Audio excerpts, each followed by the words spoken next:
স্নান করতে নেমে শারীরিক অসুস্থতার কারণে মৃত্যু হলো এক ব্যক্তির। মৃত ব্যক্তির নাম সহদেব মণ্ডল, বয়স 54 বছর বলে মৃতের পরিবার সূত্রে জানা গেছে। বাড়ি হুগলির গোঘাট থানার পশ্চিমপাড়া এলাকায়। জানা গেছে গতকাল শুক্রবার জমিতে আলু ভাঙতে গিয়েছিল। এরপর দুপুরে বাড়িতে এসে পুকুরে গিয়ে হাত মুখ ধুয়ে স্নান করতে নামে। সেই সময় শারীরিক অসুস্থতার কারণে জলে পড়ে যায়। সহদেব মণ্ডল বাড়ি ফিরে না আসায় পরিবারের সদস্যরা খোঁজ খবর করে পুকুরে গিয়ে দেখতে পায় সহদেব মণ্ডলের লুঙ্গি। এরপর তাকে উদ্ধার করে চিকিৎসার জন্য কামারপুকুর গ্রামীণ হাসপাতালে নিয়ে গেলে চিকিৎসকরা তাকে মৃত বলে ঘোষণা করে। শনিবার মৃতদেহ গোঘাট থানার পুলিশ ময়না তদন্তের জন্য পাঠায় আরামবাগ মেডিকেল কলেজ ও হাসপাতালের মর্গে। এই ঘটনায় এলাকায় ও পরিবারে শোকের ছায়া। এ বিষয়ে কি জানাচ্ছেন বিস্তারিত শুনুন। সহদেব মণ্ডল বয়সটা কিরকম হবে? বয়স হচ্ছে 54।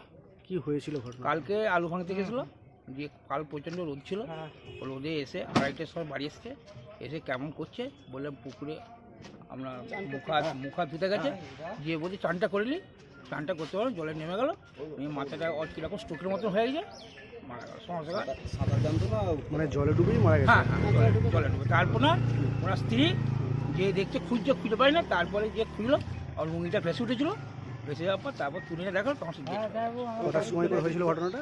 ঘটনা হচ্ছে পশ্চিমপাড়া, বাবুর সে পশ্চিমপাড়া গোঘাট। আচ্ছা, কটার সময় করে হয়েছিল? ওই যে বেলা 3টে, তারপরে 3টের সময় আমরা পেয়েছি, তারপরে হয়েছে 2:30টার সময়। কোথায় নিয়ে গেছিলেন? তারপরে ওখান থেকে সোজা কামারপুকুর হসপিটালে দেখা হলো, ওরা দিয়ে বলে ঘোষণা করলো। ওখান থেকে গোঘাট থানা থেকে হয়ে ওরা ওখান থেকে সব কাগজপত্র এখানে পাঠিয়ে দিলো আরামবাগ থেকে এসে আমরাই এসে আমার মুড়ি বাড়ি নিয়ে আসছি। আপনার নাম? আমার নাম জয়দেব মণ্ডল, ওনার শালপতি। সারাদিনে আপনার এলাকার খবর দেখতে আমাদের বাংলা দিশা ডিজিটাল ফেসবুক ও ইউটিউব পেজটি লাইক করে রাখুন এক্ষুনি। আপনারা দেখছেন আমার বাংলার নতুন দিশা, বাংলা দিশা।